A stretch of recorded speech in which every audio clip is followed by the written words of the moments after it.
नमस्कार सभी मित्रों का स्वागत है आपका आज के पॉडकास्ट में। पिछले पॉडकास्ट में हमने जो सुसाइड का विषय लिया था तो बहुत सारे मित्रों के प्रश्न थे, उनके आग्रह थे, तो इसी सिलसिले को हम लोग आगे बढ़ाते हैं। आइए शुरू करते हैं। अनुश्री, आज भारत में जो सुसाइड रेट है तो महिलाओं की संख्या लगातार बढ़ रही है। जो इसका मुख्य कारण देखा गया है वो फाइनेंशियल डिपेंडेंसी है, समाज का पैट्रियार्कल माइंडसेट है, परिवार में पैट्रियार्की है। तो महिलाएं अपनी बात खुल के नहीं रख पाती हैं और किसी से अपनी बात कह नहीं पाती हैं, एक्स्ट्रा रिज़र्व हो जाती हैं। अगर वो सोचती हैं कुछ कह के भी तो एक कलंक लगने का, समाज में जो डर होता है उनका डर रहता है उनको, तो ये एक सुसाइडल टेंडेंसी की तरफ बढ़ती हैं महिलाएं। तो इसको हमें कैसे देखना चाहिए या इसका निवारण कैसे होना चाहिए? देखिए, कुछ तो बातें जो हैं वो तो अनिवार्य रूप से वही हैं जो हर कोई कहता है कि महिलाओं की शिक्षा का विकास होना चाहिए और महिलाओं के आत्मबल, उनके मनोबल को विकसित करने पर हमें काम करना चाहिए। देखने में हमको लगता है कि हम बहुत काम कर रहे हैं और देखने में ये भी लगता है कि महिलाओं का आत्मबल और मनोबल बहुत बड़ा हुआ है, लेकिन ऐसा है नहीं। ज़मीनी हकीकत ऐसी नहीं है। ज़मीनी हकीकत पर अभी भी उनको एक कमज़ोर व्यक्ति की तरह ही समाज देखता है और इसके लिए वो बाहरी जितनी कोशिशें करता है वो तो हैं कि बाहरी आर्थिक रूप से उनको नियंत्रित कर लिया, सामाजिक रूप से नियंत्रित कर लिया, लेकिन इसके अलावा जो मानसिक रूप से नियंत्रित किया जाता है उस चीज़ को भी देखना पड़ेगा कि ये जो मानसिक नियंत्रण है, चाहे वो धर्म के नाम पर हो, राजनीति के नाम पर हो, किसी विचारधारा के नाम पर हो, उस नियंत्रण से उनको मुक्त होकर अपनी अस्मिता को पहचानना, ये शिक्षण और ये बात हमको आगे ले जानी पड़ेगी कि वो अपनी अस्मिता को पहचाने, तब समाधान निकलने की संभावना। अनुश्री, जैसे आपने कहा कि अस्मिता, आत्मबल, लेकिन एक परिवार में जब महिलाएं खुल के बात नहीं कर पाती हैं तो वो इसको कैसे पहचानें या कैसे अपनी आत्मबल को, अस्मिता को देखें, खुल के बात करें, अपनी बात सामने रखें? हाँ, ये चुनौती तो है, ये एक चैलेंज तो है, लेकिन जीवन विकसित ही चुनौतियों से होता है, चैलेंज से होता है। इतने लंबे समय से इसकी व्यवस्था हमने नहीं बनाई है, हमको उस व्यवस्था के लिए प्रयास करने पड़ेंगे।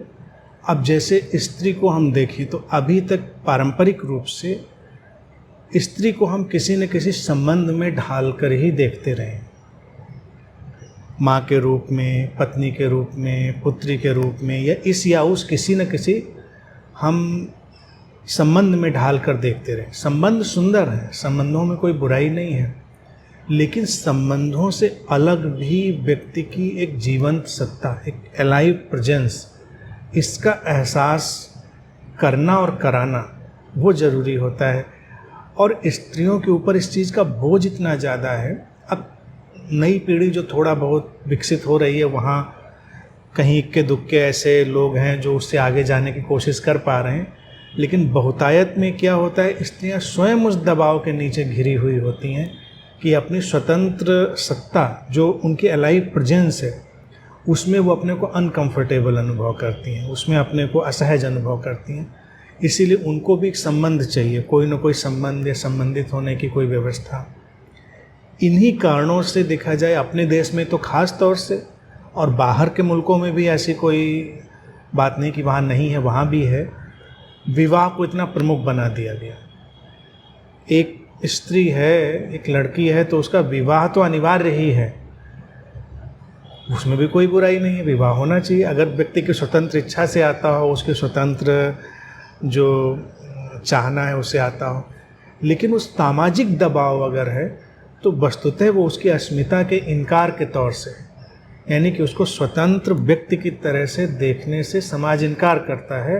तो इसीलिए वो कहता है कि किसी रिश्ते में ढले, लेकिन अगर वो ना ढले, अपने ढंग से रहे, लोग आपस में प्रेम पूर्वक रहें तो बहुत सारी चीज़ें विकसित हो सकती। कहने का तात्पर्य ये नहीं कि लोग ऐसा ना करें, विवाह ना करें या एक दूसरे संबंधित होकर ना रहें, लेकिन अपनी पहचान को उसी से जोड़ कर ही ना देखें।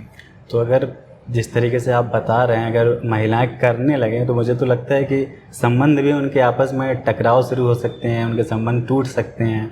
जैसे अगर किसी घर में कोई महिला है या मान लीजिए कोई लड़की है 25-26 साल की हो गई है, अगर वो परिवार में खुद कहे कि मुझे अब शादी करनी है, मुझे खुद अपना लाइफ पार्टनर चुनना है, मुझे किसके साथ रहना है, अगर वो खुल के बोले तो ये लगेगा कि एक परिवार में क्या हो गया, मतलब पहाड़ टूट गया है या क्या हो गया है। ये लगेगा, लेकिन देखिए आजकल एक वर्ग में तो ये संभव हो ही चुका है, जहाँ शिक्षा बढ़ चुकी है, लोगों की मानसिक सोच के दायरे बढ़े, वहाँ तो संभव हुआ ही है। लेकिन हमने परिवार में ऐसी व्यवस्था बनाई ही नहीं है जहाँ पर हमको लगे कि संभव है। एक लड़का आकर कहे तब तो ये सामान्य बात लग सकती है कि मैंने लाइफ पार्टनर चुन लिया है, मैं शादी करना चाहता हूँ। एक लड़की आकर एक दिन सूचना दे कि मैंने लाइफ पार्टनर चुन लिया है, मैं शादी करना चाहती हूँ, जानते हुए कि ये भी उतना ही सामान्य है, लोग थोड़ा विचलित होते हैं। उनको लगता है ऐसा निर्णय इसने कैसे ले लिया। लेकिन यहीं पर बदलाव की ज़रूरत है, यहीं पर माँ बाप और सबको बदलना होगा। अक्सर देखा गया है कुछ परिवारों में जैसे कम उम्र में भी लड़कियों का विवाह तय हो जाता है, तो एक सुसाइडल रेट जो बढ़े हैं भारत में, वो इसका एक रीज़न ये भी दिया जाता है कि कम उम्र में विवाह। तो इसको मतलब कैसी, क्या इसके पीछे सोच है या इसको कैसे अब चेंज करना चाहिए, उस पर आप क्या कहेंगे? अब देखिए कम उम्र में विवाह एक समस्या तो है ही है, और इन सब बातों से समस्या क्या खड़ी होती है, वही चीज़, आर्थिक पक्ष कमज़ोर हो जाता है, स्वास्थ्य का पक्ष कमज़ोर हो जाता है और अस्मिता का पक्ष कमज़ोर हो जाता है। व्यक्ति अपनी जो जीवन की दिशा है उसको किसी खास तरफ ले जाना चाहता है, उधर नहीं जा पाता, तो वो थोड़ा रुकता है और इस ठहराव में निराशा आ सकती है, और निराशा ही कई बार विकृत होकर आत्मघात और इन सब चीज़ों में ले जाती है। अनश्री, एक मास्क डिप्रेशन एक चीज़ है, उसमें लोग फिज़िकली अनफिट रहते हैं बट मेंटली उनका पता नहीं चल पाता है, इसीलिए डॉक्टर्स भी उस चीज़ को पकड़ नहीं पाते हैं। वो फिज़िकली अनफिट का जो दवा ववा करना होता है वो करते हैं, लेकिन वो डिप्रेशन को देख नहीं पाते हैं। उसी तरह से जैसे आपने पिछले बातचीत में मार्क्स सुसाइड कहा था, तो इस पे ज़रा और कुछ बात कही, क्योंकि मुझे लगता है कि मार्क्स सुसाइड टाइप की कुछ चीज़ें हैं जिसमें व्यक्ति जी तो रहा होता है लेकिन वो काइंड ऑफ सुसाइडल लाइफ ही होती है उसकी। इसका अगर हम हिंदी अनुवाद कर दें, मास्ड सुसाइड का आवृत आत्मघात, आत्मघात जो ढका हुआ है, आवृत हो गया। ये समस्या जाहिर आत्मघात से भी कहीं बहुत बड़ी है। जाहिर आत्मघात भी तो बढ़ रहा है, वो भी एक समस्या है, निश्चित ही उसका समाधान उस पर हम लोगों ने पिछली बार देखा ही कई विस्तार से। लेकिन ये जो आवृत आत्मघात है, मास्ड सुसाइड, इसमें क्या है, शायद ये वो लोग हैं जो अभी उतनी हिम्मत नहीं जुटा पा रहे हैं कि एकदम से अपने को ख़त्म कर लें, लेकिन वस्तुतः वो ख़त्म ही करना चाह रहे हैं। नशे की लतों का शिकार हो जाना भी आवृत आत्मघात का ही एक तरीका है, क्योंकि व्यक्ति अपने को मार रहा है, उसको पता है इससे हमें परेशानी होगी। लोगों के संबंध खराब हों, अक्सर होता है रिलेशनशिप्स टूटें, तो उनका खान पान अराजक हो जाता है। जैसे बहुत ज़्यादा खाने की आदत या बहुत कम खाने की, वो भी अपने को मारने की ही कोशिश है कि व्यक्ति ज़्यादा खाकर सोचता है मर जाए या कम खाकर, और हिम्मत नहीं है कि एकदम से मर जाए, लेकिन वो अपने शरीर को परेशान कर रहा है, जानता है कि इससे हमें तकलीफ़ होगी, इससे हमें सब चीज़ें होंगी। ये शारीरिक तौर से, मानसिक तौर से वो करीब करीब जीना बंद कर देता है, उत्साह समाप्त कर देता है, जीवन में जो रस लेना है उसको बंद कर देता है, एक नीरस जीवन जीने की तरफ वो बढ़ने लगता है। अब इस नीरस जीवन को जीने में और आवृत आत्मघात को सपोर्ट करने के लिए जो सबसे खतरनाक चीज़ है, हमारा धर्म, हमारा अध्यात्म, वो सहयोग देता है, क्योंकि वो निरंतर बताता है कि जीवन में रस नहीं लेना है, जीवन में कोई रुचि नहीं लेनी है, अच्छी ज़िंदगी नहीं जीनी है, खुश नहीं रहना है, खुश रहना है तो किसी और विचार में, किसी व्यवस्था में। तो अगर हम सर्वे करें, कई बार मुझे लगता है सर्वेक्षण करें, तो जो तथाकथित धार्मिक लोग हैं, आध्यात्मिक लोग हैं, उसमें से बहुत सारी संख्या ये आवृत आत्मघात वालों की मिल जाएगी। उन्होंने करीब करीब अपने को मारने का तय कर लिया है, तो जीवन से काट लिया है। अब ये बात कई बार पुराने पारंपरिक तरीकों से भी होती रही है और कई बार आज के आधुनिक तरीकों से भी हो रही है। यानी कि जो बड़ी, हमको लगता है बड़ी अच्छी विचारधारा हमारे सामने रखी जा रही है कि कोई बड़ा एक महान विचार हम जीवन में लाएंगे, लेकिन वो जीवन के विरोध में है कि हम अच्छे से जीते हैं, अच्छे से कपड़े पहनते हैं, अच्छे से भोजन करते हैं, खुश रहते हैं, तो उसमें अपराध बोध पकड़ाया जाएगा। ये जीवन है, खाते पीते हो, मस्त रहते हो, कोई जीवन है। तो क्या करो, कोई महान ग्रंथ पढ़ो या कोई ध्यान साधना की पुरानी या आधुनिक विधि में अपने को लगाओ। लेकिन क्यों करे व्यक्ति ये प्रश्न नहीं पूछता। इस आवृत आत्मघात से बचाने के लिए भी हमारा वही फार्मूला कारगर होगा जिसको मैंने कहा कि ढूंढो प्रेम, शांति, प्रसन्नता और समझौता, और हमें नहीं चाहिए कुछ। अब धार्मिक लोगों को देखिए तो उनके लिए बड़ी घबराने वाली बात है। तो मार्क्स सुसाइड के पीछे मान लीजिए कोई व्यक्ति अगर जा रहा हो तो उसके लिए भी तो कोई एक्टिविटी, जैसे मान लीजिए वो दिखाएगा समाज में कि मैं बहुत बड़ी एक्टिविटी कर रहा हूँ, लेकिन उसके लिए भी अगर देखा जाए तो प्रेम, शांति, वो कहीं ना कहीं बताएगा ना कि मेरे लिए तो यही प्रेम मिल रहा है, शांति इन मिल शब्दों रही का है। उपयोग करेगा वो। जैसे वो प्रेम से जिंदा इंसानों से हट जाएगा, किसी काल्पनिक सत्ता के प्रेम में पड़ जाएगा कि मैं किसी काल्पनिक ईश्वर के प्रेम में हूँ। काल्पनिक ईश्वर को हटा देगा तो किसी काल्पनिक विचार के प्रेम में पड़ जाएगा कि एक यूटोपियन वर्ल्ड अपने अंदर बना लेगा। लेकिन वो बातें यही करेगा, वो कहेगा मुझे विश्व शांति बनानी है, इसीलिए अपनी शांति से हमें कोई मतलब नहीं, हम तो उत्तेजित रहेंगे, हम परेशान रहेंगे और दूसरों को भी परेशान करेंगे। और क्या तुम 4 लोग इतनी परेशानी भी नहीं उठा सकते हो जिससे विश्व शांति आए? तो उसको कहने वाला है कि भाई एक आदमी प्रसन्न हो जाएगा तो विश्व शांति या विश्व शांत हो जाएगा तो वो भी आ जाएगी। लेकिन अपने दायरे में ऐसे लोगों को अक्सर हम देखेंगे, अपने दायरे में वो अक्सर उपद्रव कर रहे होंगे। उसमें उन्होंने जीवन को सफोकेट कर दिया होगा, जैसे जीवन बिल्कुल कुंठित हो जाए उस तरह से। तो जीवन को जब हम बहुत प्रवाह में ले जाते हैं तो वही आवृत आत्मघात को समाधान देने में सक्षम होगा। तो समाज में, जैसे मान लीजिए घर में, परिवार में, मुझे लगता है आवृत आत्मघात की टेंडेंसी तो लगभग सभी लोगों में ही चल रही होती है। सभी लोगों में। इसीलिए मैंने जब पिछली बार समापन किया तो इसी कॉन्सेप्ट को, इसी अवधारणा को सामने रखा था। और कमोबेश एक नई अवधारणा है क्योंकि इसकी चर्चा बहुत नहीं होती है। लोग आत्मघात की बात करते हैं और मास सुसाइड या आवृत आत्मघात की चर्चा नहीं करते।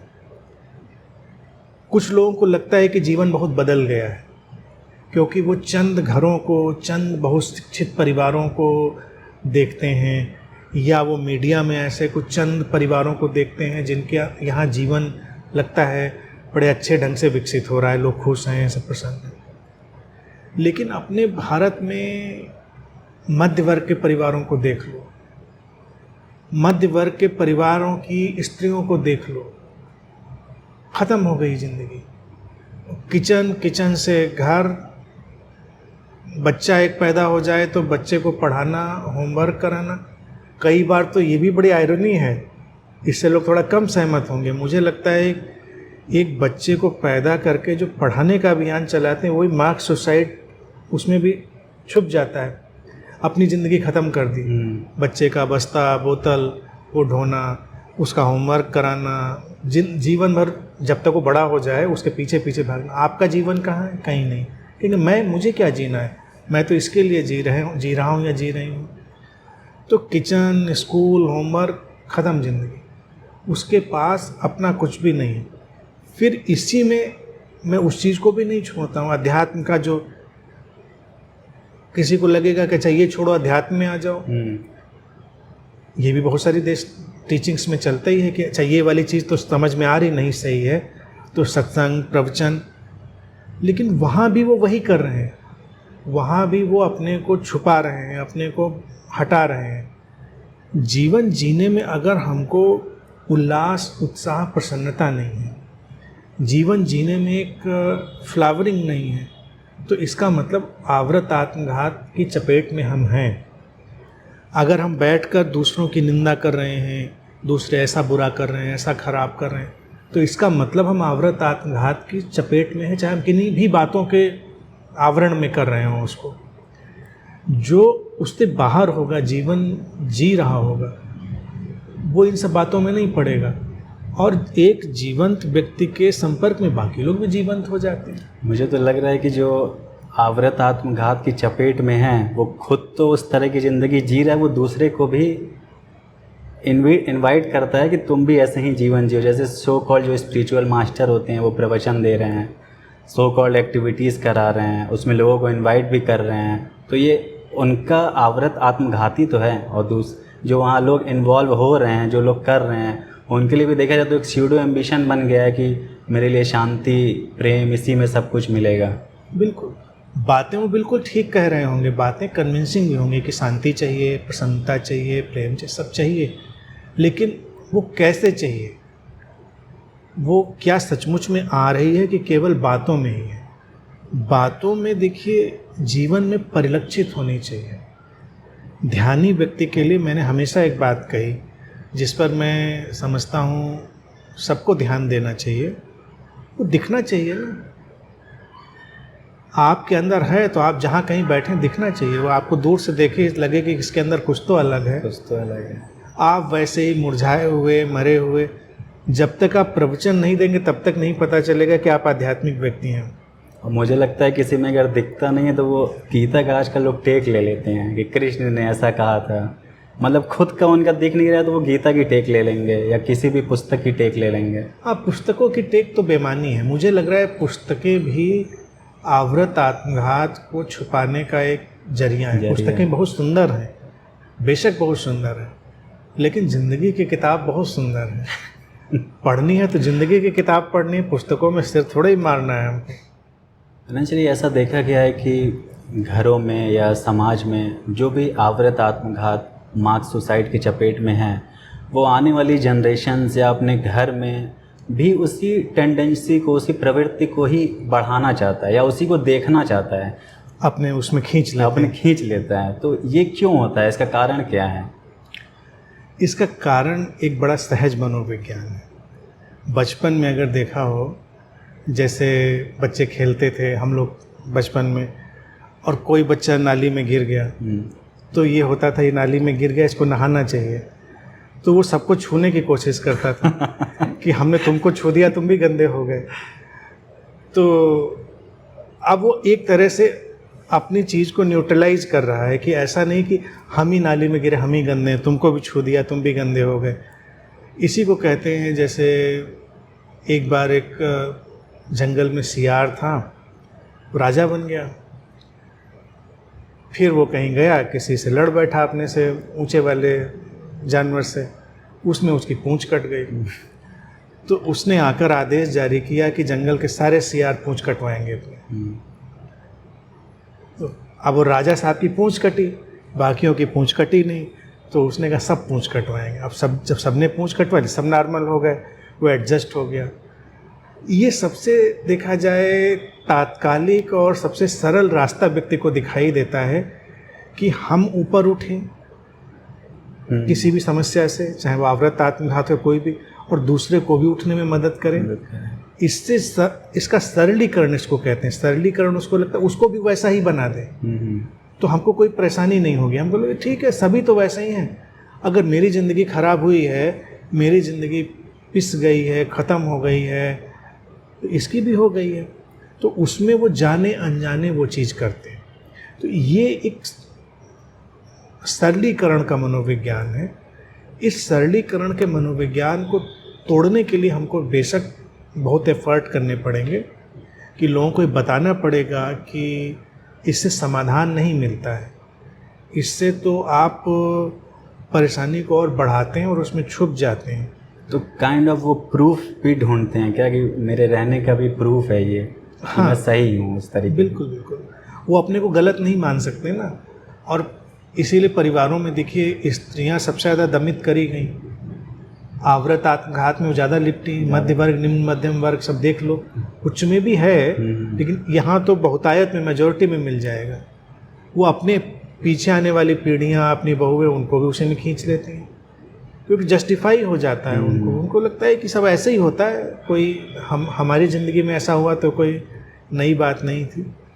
तो ये सरलीकरण है उनका मनोविज्ञान, और दोषी नहीं है बेसिक वस्तुतः वो, उनको किसी ने बताया ही नहीं, उनको किसी ने बताया ही नहीं कि ये जो जीवन जी रहे हो ये मार्क्स सुसाइड है, ये आवृत आत्मघात है। उनको आत्मघात बताया गया या तो पंखे से लटक जाओ या जहर खा लो, ये वाला आत्मघात है। ये भी आत्मघात है कि जीवन की जो संभावना थी, जीवन की जो खिलावट थी, उसको ही नष्ट कर डाला हमने, वो भी है।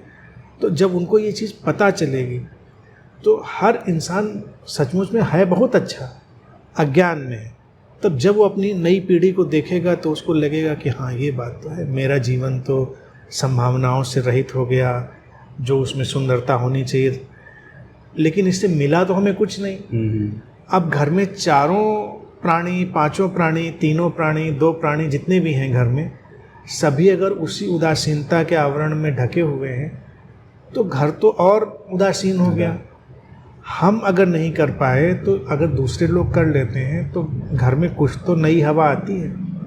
अगर घर में 4 खिड़कियां थीं तो कोई खिड़की तो खुले जिससे ताज़ी हवा आए। सफोकेशन बंद, ये उनको बताना है।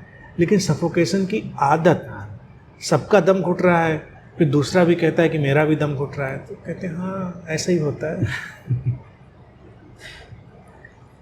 एक चीज़ और है Anand Shri, copy cat suicide India में आजकल ज़्यादा चर्चा में है। अभी कुछ वर्ष पहले एक एक्टर ने सुसाइड कर लिया था, तो कई सारे बच्चे, यूथ, सब लोग सर्च कर रहे थे कि उसने कैसे सुसाइड किया। तो उनकी सुसाइडल टेंडेंसी थी, उनके अपने विषय होंगे, लेकिन उसने कैसे किया, तो उसी एक्शन को वो लोग खुद में रिपीट करना चाह रहे थे कि मैं उसी तरह सुसाइड करूं, उसी तरीके से मैं जस्टिफाई कर सकूं, क्योंकि एक बड़े एक्टर ने कर दिया तो उसका तो जो रीज़न है वो जस्टिफाई हो जाता है, उनके जो फैंस हैं, उनके फॉलोअर्स हैं। लेकिन मध्यम वर्गीय जो यूथ हैं, जो लोग, वो कॉपी करते हैं उस चीज़ को। और ये जो न्यूज़ आई थी, ये सबसे ज़्यादा गूगल पे सर्च किया गया, और ये जो न्यूज़ आई, इस न्यूज़ ने भी बहुत सारे लोगों को उस तरफ बढ़ा दिया। तो क्या ये न्यूज़ कैसे देखा जाए? क्या हमको ये न्यूज़ देखना चाहिए या एकदम बंद कर देना चाहिए, या अपने थॉट को कैसे हम उस तरह से सामने रखें, इसको कैसे मतलब हैंडल कर सकते हैं हम लोग? देखिए, आज तो हम लोग सोशल मीडिया की एज में हैं, तो किसी चीज़ को नियंत्रित करना एक बारगी संभव नहीं दिखता है। लेकिन इन सारे विषयों पर मुझे लगता है सारे विश्व की सरकारों को सोचना चाहिए और ऐसे नकारात्मक समाचारों को बढ़ने ही नहीं देना चाहिए, क्योंकि इनकी कोई उपयोगिता तो है नहीं। इनको वहीं का वहीं ख़त्म करना चाहिए। एक दुर्घटना हुई कहीं, लेकिन वो आगे नहीं जानी चाहिए जिससे लोग प्रेरणा लें। इसीलिए जो बड़े लोग हो जाते हैं, किसी भी फील्ड में हो जाएं, सफल लोग हो जाते हैं, उनके ऊपर जिम्मेदारी होती है वो अपने जीवन को ऐसे जिएं कि उदाहरण बने, अनुकरणीय बने, जो कि आजकल धारा टूट रही है। लोगों को लगता है ठीक है, हम बड़े अभिनेता हैं, प्रसिद्ध, फिर भी हम शराब पिएंगे, सिगरेट पिएंगे, ड्रग्स लेंगे, और मन करेगा तो हम सुसाइड भी कर लेंगे। लेकिन उनको लोग फॉलो कर रहे हैं, उनका अनुकरण कर रहे हैं, और प्रवृत्तियां सबके अंदर, जैसा कि कह रहे हो, वो चली रही होती हैं। तो इससे सहारा मिल जाता है कि कोई हम ऐसे अकेले थोड़ा ही हैं, कोई इतने बड़े लोग भी ऐसा कर रहे हैं। तो जस्टिफिकेशन उनको कहीं ना कहीं से मिल जाता है उस चीज़ का, जबकि जस्टिफिकेशन कोई है नहीं। आज देखिए, ड्रग्स और इसमें इतने जो बच्चे पड़ गए हैं, वो भी आवृत आत्मघाती है, क्योंकि ड्रग्स लेने वाला हर व्यक्ति जानता है ये मौत की तरफ ही ले जा रही चीज़। कौन नहीं जानता? शराब पीने वाला या किसी भी तरह के ऐसी चीज़ों का सेवन करने वाला जानते हैं हमारा शरीर नष्ट होने की तरफ है, आवृत आत्मघात है, आप स्लो पॉइजन ले रहे हैं। लेकिन इनका प्रमोशन बड़ी बड़ी लोगों की तरफ से होता है। तो लगता है, जब लगता है कि कोई बहुत बड़ा जो हमारा अनुकरणीय व्यक्ति था वो भी जब अपनी जबान केसरी करेगा तो हम भी केसरी कर लेंगे। क्या जाता है हमारा, हम भी कैसे का। तो इसी को कई लोग फिर अलग अलग तरह से उपयोग करते हैं। श्री, साइबर बुलिंग जैसी घटना आजकल काफ़ी ज़्यादा है। इसमें लोग दूसरे की बात को, उसके पिक्चर्स का एक गलत बना के पेश करते हैं। तो जैसा कि आप कहते हैं कि हमें इमेजेस से दूर रहना है, डिटैच रहना है, लेकिन क्या इसके पीछे जो सुसाइडल टेंडेंसी है वो ये है क्या कि इमेज से लोग बहुत ज़्यादा अटैच हो गए हैं अपने? एग्जैक्टली। ये विषय देखा जाए भी बहुत गंभीर और बहुत महत्वपूर्ण है। ऑब्सेशन ऑफ इमेजेस, व्यक्ति उससे ही ग्रस्त है।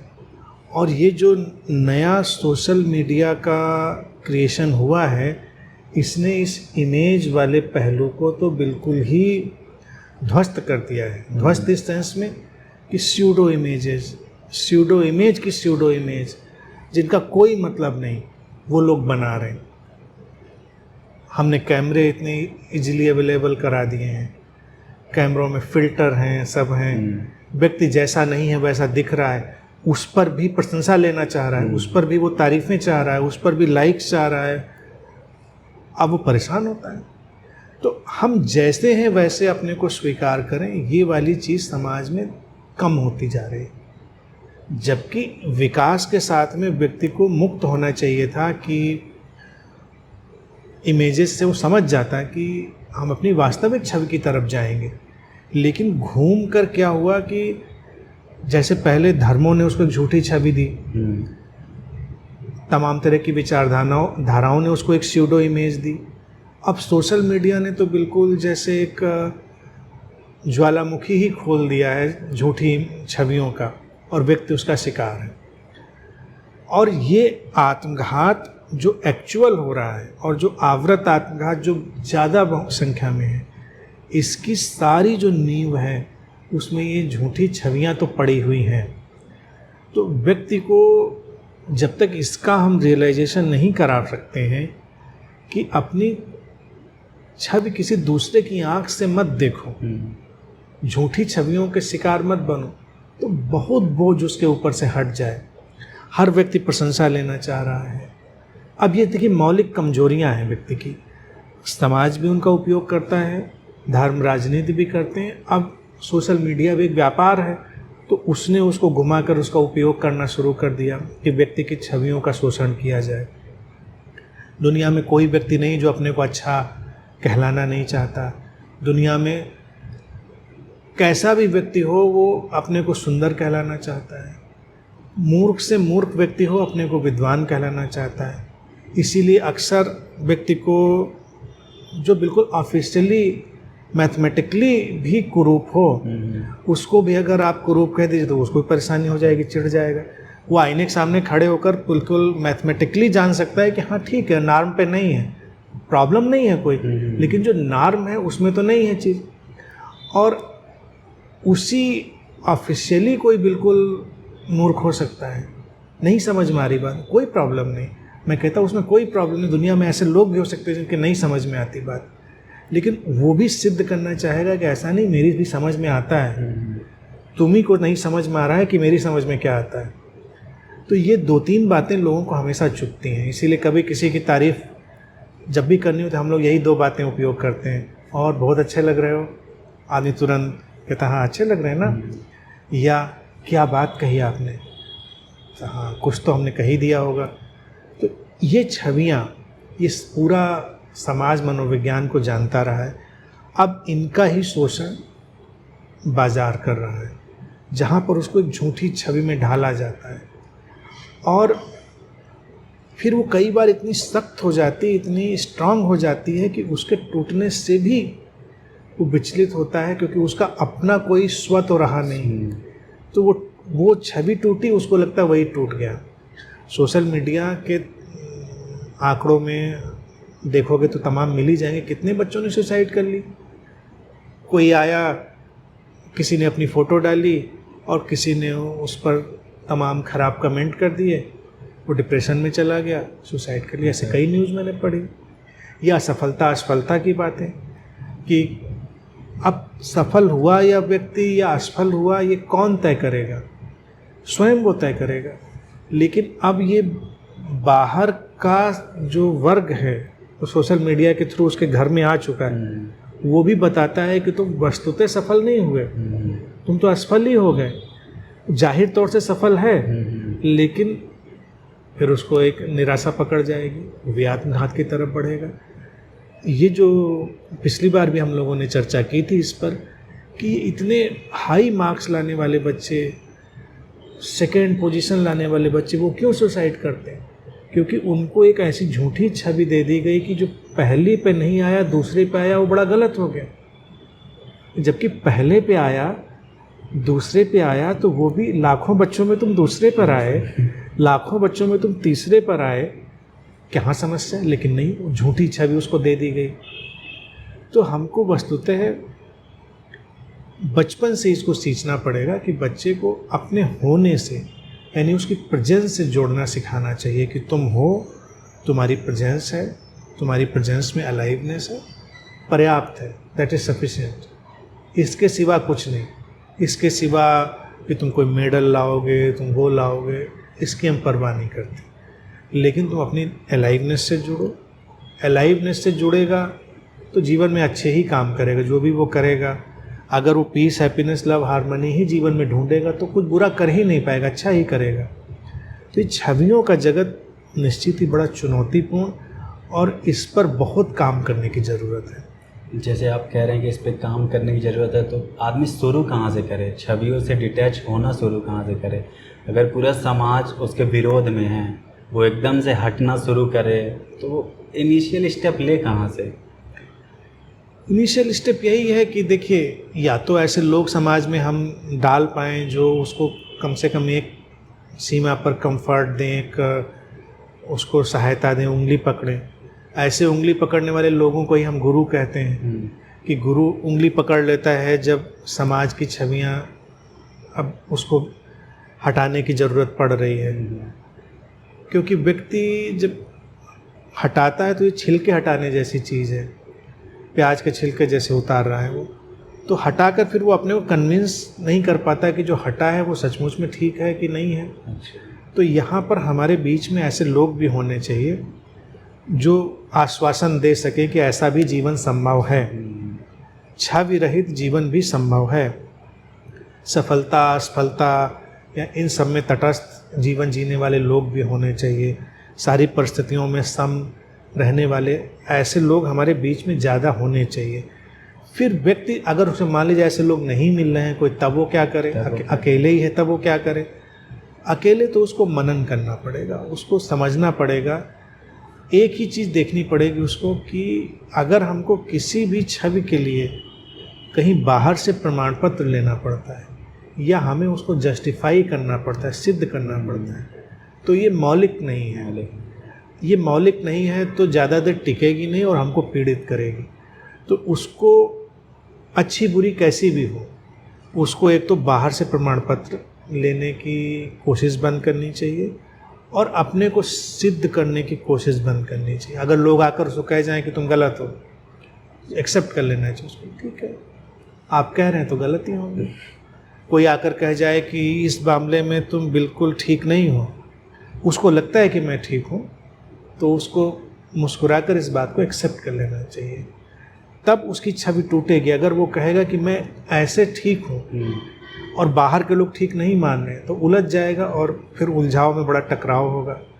तो इसलिए जब वो अपनी तरफ लौटना शुरू करेगा तो उसको बाहर अपने को सिद्ध करने की आदतें बंद कर देनी पड़ेगी। हम अपने को सिद्ध नहीं करते। कोई आके कहता है कि तुम बातें तो बड़ी प्रेम और शांति की करते हो, लेकिन तुम्हारे अंदर तो धेला भर भी नहीं है। बिल्कुल धेला भर नहीं मेरे अंदर। तुम आए, तुमने कहा कि मेरे कंसेप्ट से मुझे लगता है कि मुझे ज्ञान प्राप्त हो गया है, कोई प्रॉब्लम नहीं। कोई कहता है ज्ञान प्राप्त हो गया है, शक्ल देखिए आईने में कि तो हाँ देख लिए, उतनी अच्छी नहीं है, लेकिन फिर भी हम बेपरवाह हो जाएं अपने को सिद्ध करने से। और इस बात को देखो कहाँ कहाँ तक चोट पहुँचाई जाती है। अगर एक अध्यात्म वाले लोग कहते हैं कि वो सपोर्ट दे रहे हैं, लेकिन मेरा हमेशा कहना रहा है कि एक साधक कहीं भी खड़े होकर अगर ये बात कहे कि हाँ ये बात मैं पूरी तरह समझता हूँ, तो इसका मतलब ही तो हो गया कि वो इनलाइटेंड हो गया, इस बात को पूरी तरह समझता है। सारी भीड़ आ जाएगी अध्यात्मियों की, अच्छा तुम ज्ञानी हो गए, तुम बुद्ध हो गए। तो भाई ये नहीं पता मैं बुद्ध हो गया, ज्ञानी हो गया, लेकिन इस बात में मैं बिल्कुल स्पष्ट हूँ। स्पष्टता ही तो इनलाइटनमेंट है। लेकिन उस पर आक्रामक हो जाएंगे लोग।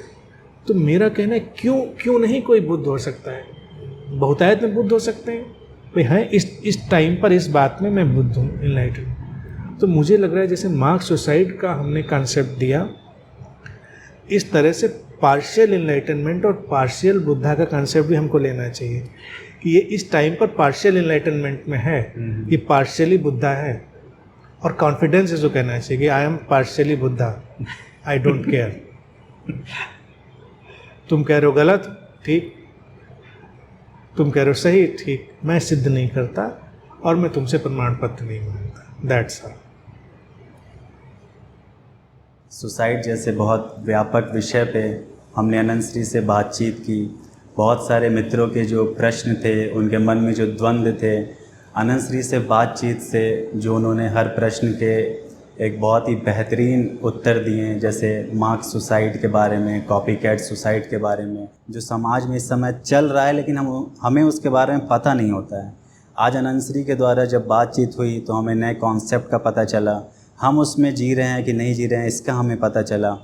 और अनंत श्री ने जो आंसर दिया, इससे जो हमारे मन में अंतर्द्वंद चल रहा था उसका निवारण अवश्य हुआ होगा। और अनंत श्री द्वारा जो हर प्रश्न के एक सिंपल वर्ड्स में जो आंसर मिलते हैं, वो हमारे जीवन में एक नई ऊर्जा लेके आएगा और हमारे जीवन को एक नई दिशा देगा। मैं पूरी आशा करता हूँ कि हम सभी जो उनके 4 पिलर्स हैं, प्रेम, शांति, समस्वरता, प्रसन्नता, हम उसकी तरफ अवश्य बढ़ेंगे और बढ़ रहे ही हैं। नमस्कार।